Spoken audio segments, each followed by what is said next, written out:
اعوذ باللہ من الشیطان الرجیم بسم اللہ الرحمن الرحیم۔ سورہ انعام آیات نمبر 109 تا 117 میں کفار کا اصرار کہ اگر معجزہ دکھایا جائے تو وہ ایمان لے آئیں گے۔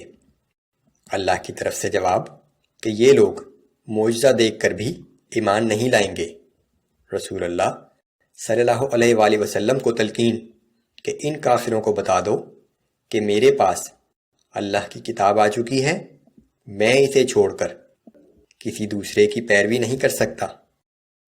اعوذ باللہ من الشیطان الرجیم۔ وَأَقْسَمُوا بِاللَّهِ جَهْدَ أَيْمَانِهِمْ لَئِن جَاءَتْهُمْ آيَةٌ لَيُؤْمِنُنَّ بِهَا۔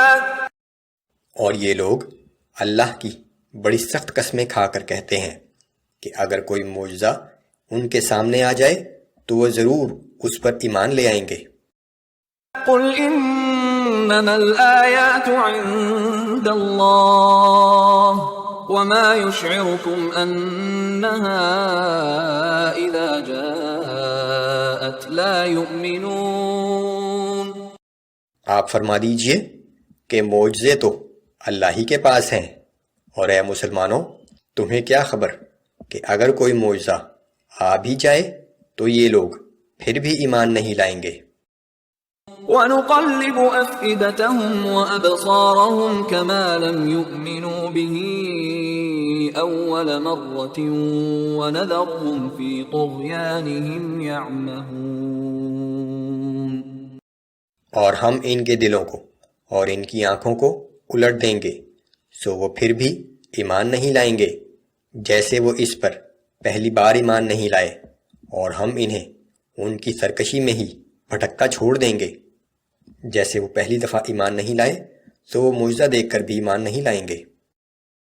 وَلَوْ أَنَّنَا نَزَّلْنَا إِلَيْهِمُ الْمَلَائِكَةَ وَكَلَّمَهُمُ الْمَوْتَى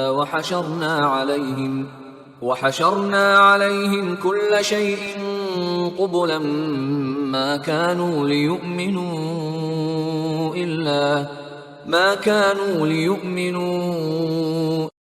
اگر ہم ان منکروں پر فرشتے نازل کر دیں اور مردے بھی ان سے باتیں کرنے لگیں، بلکہ دنیا کی تمام چیزیں بھی ان کی آنکھوں کے سامنے لا کھڑی کریں، تب بھی یہ لوگ ایمان لانے والے نہیں۔ إِلَّا أَن يَشَاءَ اللَّهُ وَلَكِنَّ أَكْثَرَهُمْ يَجْهَلُونَ۔ سوائے اس کے کہ اللہ کی مشیت یہی ہو کہ یہ ایمان لے آئیں، لیکن ان میں اکثر لوگ نادانی کی باتیں کرتے ہیں۔ وَكَذَلِكَ جَعَلْنَا لِكُلِّ نَبِيٍّ عَدُوًّا شَيَاطِينَ الْإِنسِ وَالْجِنِّ يُوحِي بَعْضُهُمْ إِلَى بَعْضٍ زُخْرُفَ الْقَوْلِ غُرُورًا۔ اور جس طرح یہ آپ کے دشمن ہیں، اسی طرح ہم نے ہر پیغمبر کے لیے بہت سے شیطان سیرت انسانوں اور جنات کو دشمن بنایا تھا، جو لوگوں کو دھوکہ دینے کے لیے پرفریب اور بے بنیاد باتیں ایک دوسرے کے دلوں میں ڈالتے رہتے تھے۔ وَلَوْ شَاءَ رَبُّكَ مَا فَعَلُوهُ فَذَرْهُمْ وَمَا يَفْتَرُونَ۔ اور اگر آپ کا رب چاہتا تو وہ ایسا نہ کر سکتے، سو آپ انہیں ان کے حال پر چھوڑ دیجئے، اور جو بہتان وہ لگاتے ہیں آپ اس پر توجہ نہ دیں۔ یہ دنیا کی زندگی امتحان ہے، اس لیے اللہ نے انہیں اطاعت یا نافرمانی کا اختیار دیا ہے، بالآخر قیامت کے دن انہیں اپنے اعمال کا صلہ مل جائے گا۔ وَلِتَصْغَىٰ إِلَيْهِ أَفْئِدَةُ الَّذِينَ لَا يُؤْمِنُونَ بِالْآخِرَةِ وَلِيَرْضَوْهُ وَلِيَقْتَرِفُوا مَا هُمْ مُقْتَرِفُونَ۔ اور وہ اس لیے بھی ایسا کرتے تھے کہ وہ لوگ جو آخرت کا یقین نہیں رکھتے، ان کے دل ان فریب آمیز باتوں کی طرف مائل ہو جائیں، اور جو برائیاں وہ کر رہے تھے انہی کا ارتکاب کرتے رہیں۔ أفغير الله أبتغي حكما وهو الذي أنزل إليكم الكتاب مفصلا آپ فرما دیجئے کہ کیا میں اللہ کے سوا کسی اور فیصلہ کرنے والے کو تلاش کروں، حالانکہ وہ ایسا ہے جس نے تمہاری طرف ایک کتاب نازل کی ہے جس میں ہر چیز کی تفصیل موجود ہے۔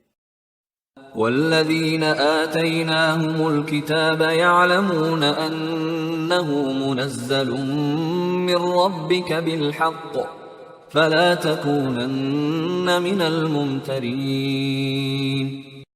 اور جن لوگوں کو ہم نے آپ سے پہلے کتاب یعنی تورات دی تھی وہ جانتے ہیں کہ یہ کتاب یعنی قرآن آپ کے رب ہی کی طرف سے حق کے ساتھ نازل ہوئی ہے، لہذا آپ ہرگز شک کرنے والوں میں شامل نہ ہوں۔ وَتَمَّتْ كَلِمَةُ رَبِّكَ صِدْقًا وَعَدْلًا، اور آپ کے رب کا کلام سچائی اور انصاف کے اعتبار سے کامل ہے۔ لا مبدل لكلماته وهو السميع العليم۔ اس کی باتوں کو کوئی بدلنے والا نہیں اور وہ خوب سننے والا، خوب جاننے والا ہے۔ اس کے فیصلوں اور اس کے قانون کو کوئی نہیں بدل سکتا۔ وَإِن تُطِعْ أَكْثَرَ مَن فِي الْأَرْضِ يُضِلُّوكَ عَن سَبِيلِ اللَّهِ، اے محمد صلی اللہ علیہ وآلہ وسلم، اگر آپ زمین میں بسنے والوں کی اکثریت کے کہنے پر چلیں گے تو وہ آپ کو اللہ کی راہ سے بھٹکا دیں گے۔ إِن يَتَّبِعُونَ إِلَّا الظَّنَّ وَإِنْ هُمْ إِلَّا يَخْرُصُونَ، اور یہ لوگ تو محض گمان پر چلتے ہیں اور قیاس آرائیاں کرتے ہیں۔ إِنَّ رَبَّكَ هُوَ أَعْلَمُ مَن يَضِلُّ عَن سَبِيلِهِ وَهُوَ أَعْلَمُ بِالْمُهْتَدِينَ۔ بلا شبہ آپ کا رب خوب جانتا ہے کہ کون اس کے راستے سے ہٹا ہوا ہے، اور وہ ان سے بھی خوب واقف ہے جو اس کے راستے پر چل رہے ہیں۔